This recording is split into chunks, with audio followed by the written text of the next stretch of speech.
Good morning, ladies and gentlemen. Today we have amongst you Ms. Deirdre McGlashan, the Global Chief Digital Officer for MediaCom.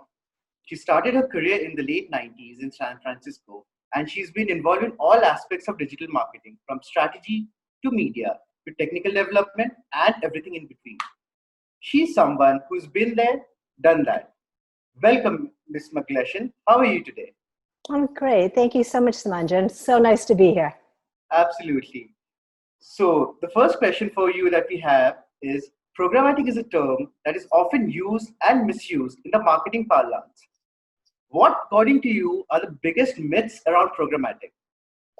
That's a great question. I think the biggest myth around programmatic is that it is only meant to be used for one-to-one targeting, and that it is a thing unto itself. What it is it's a method of buying. And so you still need strategy, you still need content, you still need all the things you need in marketing. And you just employ programmatic as a tool to execute your idea better or with more data, as opposed to it being a means to an end. Thank you. How do you think programmatic changed the dynamics between the publisher and the advertiser? I think programmatic changed the dynamic between the publisher and the advertiser by giving both parties different ways to value the inventory. So whereas before the publisher simply had their inventory, their data, and their content, they can now be overlaid with other data sets and enriched with other data sets. So something that may have just been run-of-the-mill or lost in the mix might suddenly now be very valuable to one particular advertiser with one particular goal. So I think it's great in that by adding the different dimensions, it's really enriched what we've been able to do. All right. Programmatic helps us target with precision and context. So the right message for the right customers at the right time is the name of the game. But with one-size-fits-all creative approach, the impact and effectiveness of the advertisement is often diminished. What, according to you, are the best practices to tackle that? That's a great point, because we do have all of this power at our hands, the ability to target audiences, to find them, to understand where they are in their journey, to understand where they are in their journey of the day. And without having enough content to meet that, it's almost like you employ all these tools and then just give them what you would have given them anyway. And that really is a waste of the capability. But I know it can be really daunting for advertisers to think, oh, I need to have a unique piece of creative for every single individual. It can seem very, very large scale. So I think the best way to think about it is you need to have a minimum viable amount of content. At the very minimum, you should have content for each of your target audiences. And then from there, as you get more comfortable with that, you can expand it.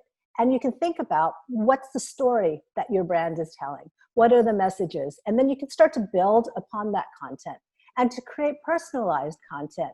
Now, I say personalized as opposed to unique, because I think you do still have to think about things in terms of buckets. And it's only when there are very direct signals that you do get quite discreet with that personalization.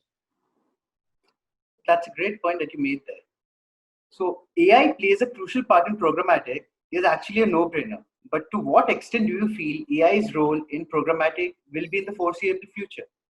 Oh, I think we're just at the beginning of this journey.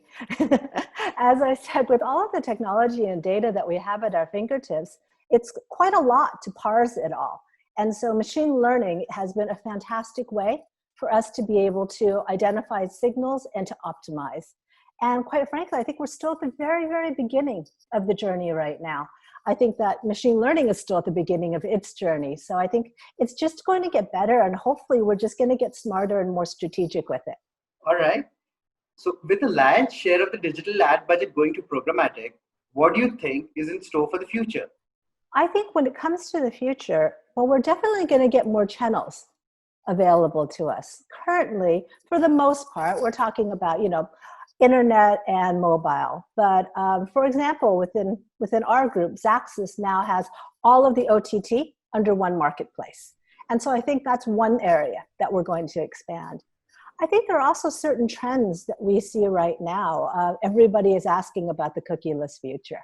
And so I think there will be certain restrictions, if you want to put it that way, but I don't think of them as restrictions. I think that it's actually hopefully going to spark more creativity As I said at the beginning, I feel like we've somehow gotten ourselves into thinking that programmatic is the only to be used to find individuals and to chase them around the internet with the last thing that they saw. And I think it's a big waste of the capability. And so I think that we need to, as we think about solutions, I think we need to respect the reason that a lot of these changes are happening. If the consumer is not happy with it, the consumer is not receptive to the messaging. And we need to be respectful of the consumer. But I love limitations because I think limitations make us more strategic and hopefully more creative. I think in a way we've just kind of almost set data and technology on autopilot. And we've forgotten about the fact that actually what this is a whole new tool to help us build brands and to help us build brand messaging. Programmatic is not meant to simply be a performance or direct response technique. There's so much more you can do with it. And I think that's going to get really exciting as we go into the future. Just like in the early days when we didn't have all of the tools at our disposal. We had probably more creative solutions back then. But the way you put it, the future certainly looks something exciting to look forward to. Absolutely, I think so. So the next question is, how do you think the landscape has shaped up for programmatic in the international markets? I think it's quite similar to that question, the previous question, in that before there was a wide disparity between the markets. Some markets were very data rich and technology rich, the United States being one of them. Other markets were quite behind. They didn't have the data, they didn't have the technology.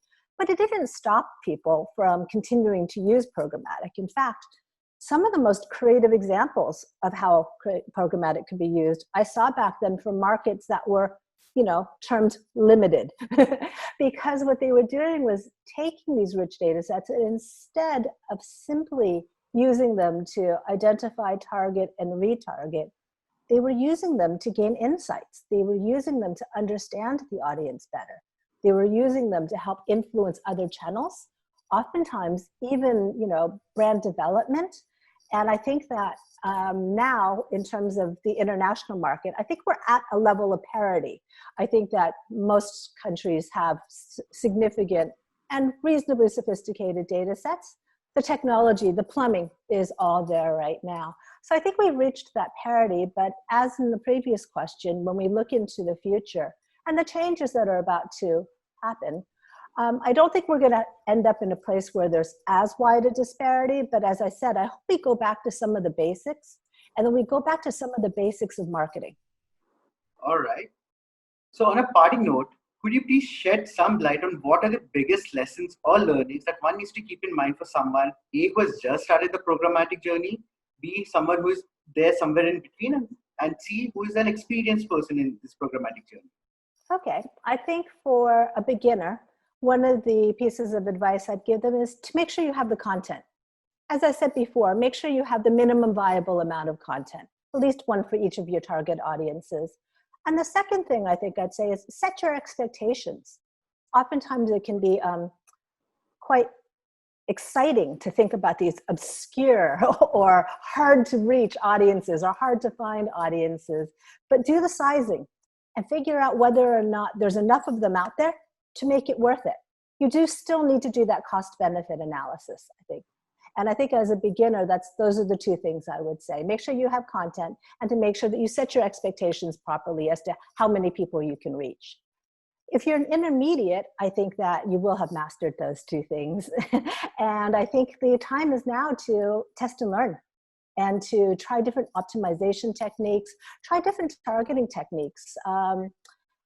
As we were talking about earlier, we somehow thought all data leads to one person. Well, actually, there's a plethora of data out there. There's time of day, there's weather, there's audience groups, there's a whole bunch of stuff out there to use. So test and learn, and to continue to learn and to advance your own skills within programmatic and your sophistication. And thirdly, if you're already an expert, then you kind of have no excuse to not get creative with it. I think now is the time to use it to advance your storytelling, to think about your brand essence, your brand story, and to think about programmatic as an extension of all of that, not just another way of delivering the same message. I think that just pretty much sums it up well for our audience here. They no matter which stage of the journey they are, they certainly have something to take back to. With this one, thank you so much, Mr. McGlashan. It was a pleasure having you here on board. Thank you so much as well. It was a pleasure being here. Have a wonderful rest of the day. Thank you so much. Same to you.